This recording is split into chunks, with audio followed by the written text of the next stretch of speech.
Hey, I'm Holly, 24, female. So my revenge story is about my dear mother-in-law, Hannah.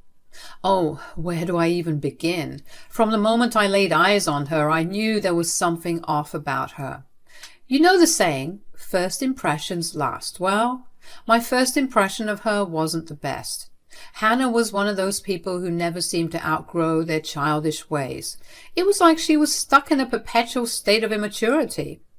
From her attention-seeking antics to her constant need for validation, she had an uncanny ability to turn any situation into the Hannah show.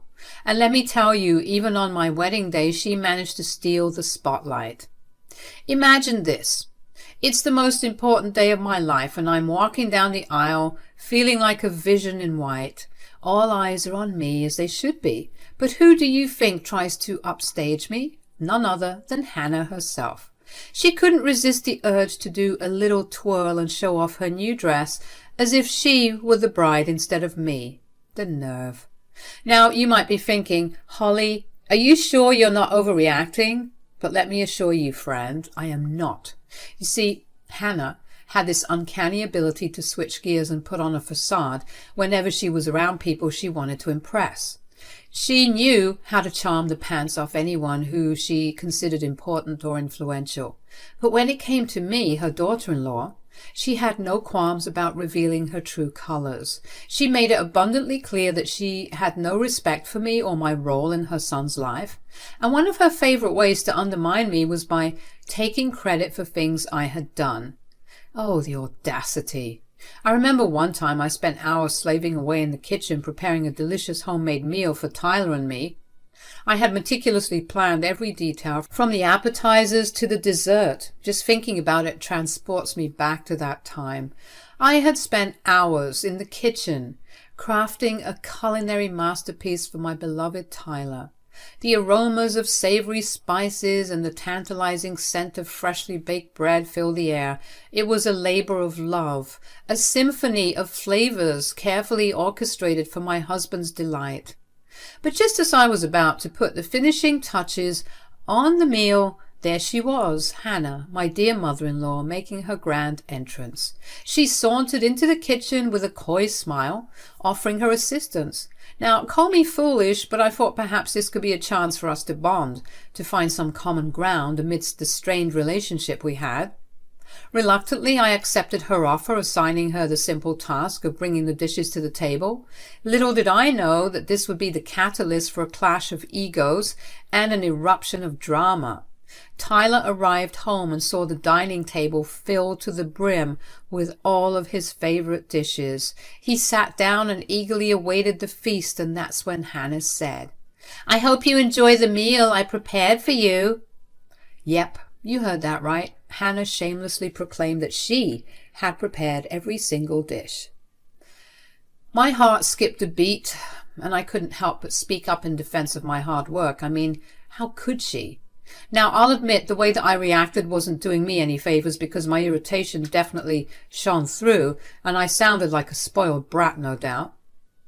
"No, Tyler, I made all of this. She didn't do anything." Both Hannah and Tyler gave me a bewildered look, and Hannah, always the manipulator, seized the opportunity and interjected with a sly smirk on her face. "Wow, Holly, you would actually lie to your husband like this?" "It's okay, Tyler. Let her take the glory. I don't mind. I just did this because I love you." I was taken aback by her audacity. In fear of further making myself look like a spoiled brat, I bit my tongue, refusing to play her game. After the dinner, I tried to explain everything to my husband to shed light on the truth. But Tyler, blinded by his mother's manipulations, accused me of selfishness. He accused me of lying, dismissing my words as mere attempts to steal the limelight. An argument ensued, fueled by hurt feelings and a deep sense of betrayal.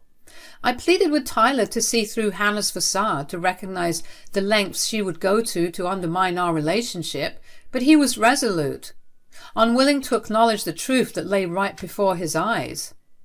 It was a painful moment for my friends to be questioned by the person I loved most, but I knew then that I couldn't force him to see what he didn't want to see. Sometimes the truth can be a bitter pill to swallow, and in that moment Tyler chose to turn a blind eye to his mother's deceit. So I swallowed my pride and decided to let him believe what he wanted to believe. I retreated, wounded but determined to protect myself from further heartache. It was at that moment that I realized that if I were to put this cow in her place, it had to be my hand and my hand only. Not only that, but I had to play her game. That was the only way people like her would learn. Allow me to unfold the events of one fateful Friday evening. Hannah, accompanied by her colleagues, Gladys and Pauline, returned home from work, seemingly in high spirits. They walked in with light-hearted banter as they settled into the cozy comforts of our living room. What do the young people say? Thank God it's Friday. Absolutely. I could use a cup of joe right about now. Count me in. Your home is so cozy, Hannah. Yes, thanks once again for inviting us over. Of course, ladies, we deserve to unwind after the hectic week we had. I was in the living room at the time, so it didn't take long for them to acknowledge my presence. Oh my goodness, is this the famous Holly? Hello, nice to meet you. Oh, Hannah, she's simply darling. Why didn't you introduce us to her sooner? She's gorgeous. Why, thank you. You two look lovely. Why don't you join us for coffee? Oh, that won't be necessary, dear. We wouldn't want to disturb you. Nonsense. Please join us. We won't take up too much of your time. These women were absolutely lovely. How they hung out with a witch as evil as Hannah, I'll never know. Actually, I'm not too busy right now. I'd love to join you all for coffee. Pauline and Gladys were smitten, but Hannah was grinding her teeth, trying to maintain her composure and not expose her irritation. As we settled into the dining room, the pleasant chatter began to fill the air. Gladys and Pauline shared anecdotes from their day, while Hannah skillfully guided the conversation, always ensuring she remained at the center of attention. Now, Gladys and Pauline, let me tell you, they were a breath of fresh air. Their warmth and genuine camaraderie made it absolutely clear that they were not cut from the same cloth as Hannah. And oh, how I relished this opportunity to showcase my wit and sprinkle a dash of pettiness, all while maintaining an impeccable facade. So, Holly, Hannah tells us you're quite the cook. Is that true? Oh, I enjoy experimenting in the kitchen, but I'm no culinary expert like Hannah here. Oh, I'm sure you're being modest. Hannah has mentioned your skills on several occasions. Has she? Maybe I've mentioned it. I can't particularly recall. Oh, stop it. She's always talking about your cooking. Surprising, seeing as she enjoyed being the center of attention. I thought she'd continue to take credit for my work.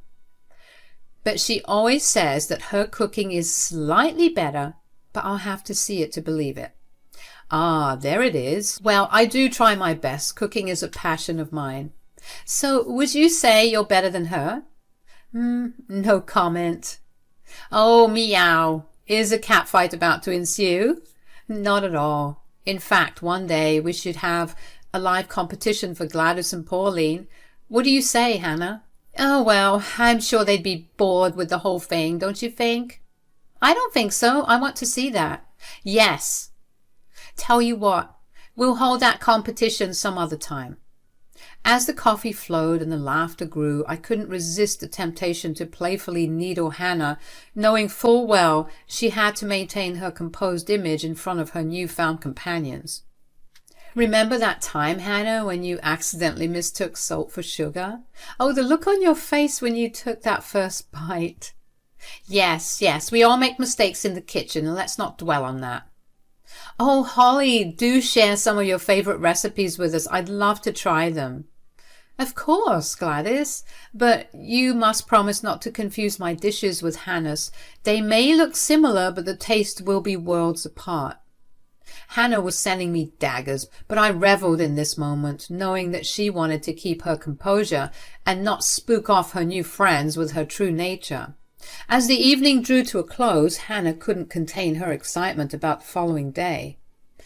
You know what, everyone? You've been such great company tonight. How about joining us for dinner tomorrow? I promise it'll be a culinary treat. That sounds marvelous, Hannah. We'd love to. I'm already looking forward to it. Once her friends had left, Hannah confronted me, curiosity and suspicion evident in her eyes. I couldn't help but notice your subtle jabs during our coffee session. What's the meaning behind all that? I have grown tired of enduring your constant belittlement. I have decided to play your game, to give you a taste of your own medicine. Let's see if you like how it feels to be treated the same way you treat me.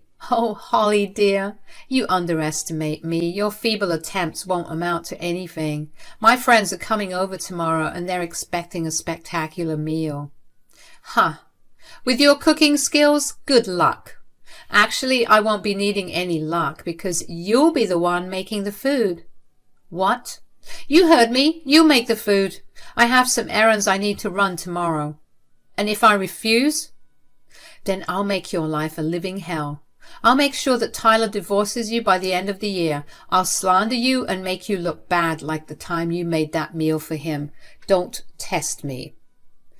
I'll admit I was a bit fearful, so I complied. But little did she know that I had a plan brewing, a plan that would leave her speechless and questioning her own audacity.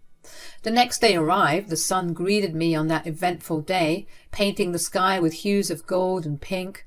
As I savoured the tranquillity of the morning, an unexpected interruption shattered the peace. A sharp knock resonated through my bedroom door, jolting me from my thoughts. I hurriedly made my way to the door, only to find Hannah standing there, a scowl etched across her face. The audacity of her intrusion at such an early hour was almost laughable. Holly, you better get a move on. We have guests coming over at 6 p.m. and I expect you to have the meal prepared by then. Her words dripped with entitlement and arrogance, but I refused to let her tirade ruffle my feathers. Instead, I stood my ground, maintaining a dignified composure. Hannah, do you really expect me to cook for you? You're unbelievable. You said you'd cook for them, and now you want to pass off your labor to me so that you can run your errands? This is your responsibility, not mine. Hannah waved off my words dismissively, a condescending smile tugging at the corners of her lips. Oh, Holly, you just don't understand. You better have everything ready by 5:30 p.m. I will be back in time to greet my friends. Her disregard for my feelings and her expectation that I would cater to her every whim grated on my nerves, but I knew better than to let her see the effect she had on me. Hannah left, and with a calm resolve, I got to work. But not the work you're thinking of, guys. Do you think I cooked for her? Oh, no, no, no. Perhaps I was just tired of Hannah's antics, paired with the fact that she disturbed my precious morning time, but I was feeling particularly malicious that day. I spent the better part of my day in my sweatpants watching movies. With each passing hour, my determination to defy Hannah's demands grew stronger. I revelled in the thought of frustrating her with my disobedience. As the clock struck 4:30 p.m., I took delight in my rebellious act. In a deliberate act of defiance, I placed an order for cheap and subpar food. I knew it would not meet the standards of Hannah's anticipated feast. The greasy bags arrived promptly, filled with lukewarm disappointment. I purposely left the food out, allowing it to cool and lose its luster. My intention was clear. I wanted Hannah and her guests to taste mediocrity on their palates. At around 5:30 p.m., I half-heartedly rearranged the lackluster food on the serving platters. I aimed to create an illusion of grandeur, masking the truth beneath a veil of presentation. Edible food paint lent an appearance of sophistication, concealing the unappetizing reality. I couldn't resist curiosity and sampled a morsel, only to recoil in disgust. The taste matched the appearance, nothing short of a culinary catastrophe. Just as I finished my charade, Hannah burst through the kitchen door, clearly returning from her busy day, her presence demanding attention. She glanced at the carefully arranged feast, her eyes gleaming with satisfaction at the sight. But her busy schedule left no room for a taste test. She'd come home late, having only 15 minutes till her friends would arrive. Oh my goodness, I don't have enough time. I need to shower. They'll be here any moment. Holly, set the table when there are 5 minutes left, okay? I need the food to be nice and hot for the guests. As she hurriedly disappeared into the depths of the house, I couldn't help but grin mischievously. Little did she know that her meticulously planned dinner would soon reveal its true colors. The stage was set for a dramatic unveiling, and Hannah would soon come face to face with the consequences of her arrogance. 20 minutes or so went by, and Hannah was finally ready as she descended the staircase. Her guests, Pauline and Gladys, were already seated at the elegantly arranged dinner table. I had taken the liberty of inviting them in when they arrived, eager to witness the unveiling of Hannah's grand deception. With a radiant smile, Hannah approached her friends, her voice dripping with false warmth as she greeted them with a cheerful "Welcome." Pauline and Gladys couldn't help but comment on the impeccable presentation of the food before them. Their eyes widened in admiration, praising the splendid display I had orchestrated. Hannah, seizing the opportunity to bask in the glory she believed was rightfully hers, interjected with a triumphant declaration. "I spent a grueling 8 hours preparing this feast all by myself. I guess all that work paid off." To Hannah's astonishment, I chose not to discount her claim. Instead, I played my part flawlessly, praising her with unrestrained enthusiasm. "Oh, Hannah, you truly outdid yourself. These dishes are a testament to your culinary genius. I can hardly believe you managed to create such a magnificent feast single-handedly. You deserve all the credit and praise." As I spoke, my heart danced with glee. Pauline and Gladys were increasingly excited, and Hannah brushed off her confusion when she noticed that her friends were eager to dig in. Hannah didn't know that my words were drenched in sweet irony, a subtle jab aimed at Hannah's inflated ego, and behind my facade of admiration, I revelled in the knowledge that the charade she had created was about to crumble under the weight of its own falsehoods. As Hannah watched in disbelief, her co-workers, Pauline and Gladys, took hesitant bites of the meticulously arranged food. However, their expressions of anticipation quickly turned to disgust as they both spat out the morsels they had sampled. A wave of confusion washed over Hannah as she witnessed their reaction, unable to comprehend the unexpected turn of events. Driven by a mix of curiosity and dread, Hannah reluctantly took a bite herself, only to have her taste buds assaulted by a repulsive combination of flavors. The truth became undeniable. The food, meticulously disguised to look exquisite, was anything but. The bitterness of her own deception lingered on her tongue, mirroring the deceit she had woven throughout this entire charade. She tried to hide her retching, but I caught it. Pauline and Gladys, visibly upset, demanded answers. Their voices quivered with a mix of disappointment and anger. "What on earth is this? It tastes awful. I can't even describe how terrible this is." "What happened?" I don't understand. It tasted fine when I prepared it. Maybe something went wrong." She sent daggers my way, and I tried to contain my laughter. Pauline, her disappointment evident, shook her head in disbelief. "Hannah, this isn't just a simple mistake. This food is stale, old, and absolutely greasy." Gladys, her disappointment turning into anger, joined in. "I thought you invited us for a treat, Hannah. But this is beyond disappointing. It's inedible. It's damn near rancid." Hannah, feeling the weight of her deceit, desperately clung to her defense. "I swear I tried my best. Maybe something went wrong with the ingredients or the recipe." "Hannah, we trusted you when you said you knew how to cook. We believed that you would prepare something delicious for us. But this is something else. I'm so sorry, but I don't think I can continue eating this." As Hannah struggled to find words to salvage her reputation, her excuses faltered in the face of the undeniable truth. The silence that followed spoke volumes, signaling the rapture in their once amicable relationship. Pauline, her disappointment turning into resolve, spoke with a tone of finality. "I think it's best we go, just 'cause I don't see any way that this could be salvaged." "Yes, I think that's best." "Ladies, please wait. Let's not jump to conclusions. I'll admit today was not a good day. I had a lot on my mind, and then I made these poor quality dishes, but that won't happen again. Please come again tomorrow and I'll show you what I'm really made of." "I'd rather taste Holly's cooking, if I'm being honest, but after the treatment we've received today, I don't think we'll be coming around anymore." "Gladys, how could you say that?" And how could you treat your guests like this? I thought that we were friends. We are friends. We'll see you at work, Hannah. Unbelievable. I escorted Pauline and Gladys out, apologizing profusely for Hannah's actions.